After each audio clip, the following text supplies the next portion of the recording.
तो hello friend, कैसे हैं आप लोग। तो स्वागत करते हैं आज के नए वीडियो पर। तो फटाफट वीडियो को कीजिए लाइक, कमेंट और शेयर।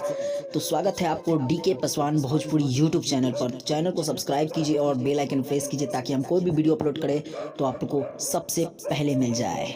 चलिए शुरुआत करते हैं वीडियो का।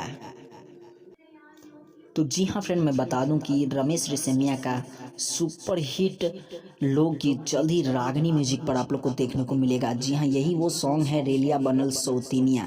जी हाँ, रेलिया बनल सौतेनिया बहुत दिनों से चर्चा में रहा ये सॉन्ग जल्द ही अब रागनी म्यूजिक पर आपको सुनने को मिलेगा, जिसकी जानकारी आपको जल्दी हमारे चैनल द्वारा मिल जाएगी। और चाहते हैं ये जानकारी सबसे पहले आप तक पहुँचे तो सबसे पहले आप मेरे चैनल डीके पासवान भोजपुरी को सब्सक्राइब कीजिए और प्रेस द बेल आइकन को दबा दीजिए ताकि हम वीडियो को अपलोड करें तो सबसे पहले आप तक मिल जाए। तो जी हाँ, रमेश रेशमिया का ये लोकगीत जल्द ही आएगा और यूट्यूब पर शायद तहलका मचा दिया जाएगा, तहलका मच जाएगा रेलिया बनल सौतेनिया का। तो आप लोग फटाफट वीडियो कीजिए लाइक, कमेंट और शेयर कीजिए ग्रुपों में, पासवान ग्रुप सभी ग्रुपों में शेयर कर दीजिए ताकि ये गाना आते ही हिट हो जाए। तो आप लोग इंतजार रहेगा और हमें भी इंतजार है इस सॉन्ग का रेलिया बनल सौतनिया का। तो फटाफट वीडियो को कीजिए लाइक, कमेंट, शेयर और चलिए अगर मिलते हैं अगली वीडियो में। Okay bye.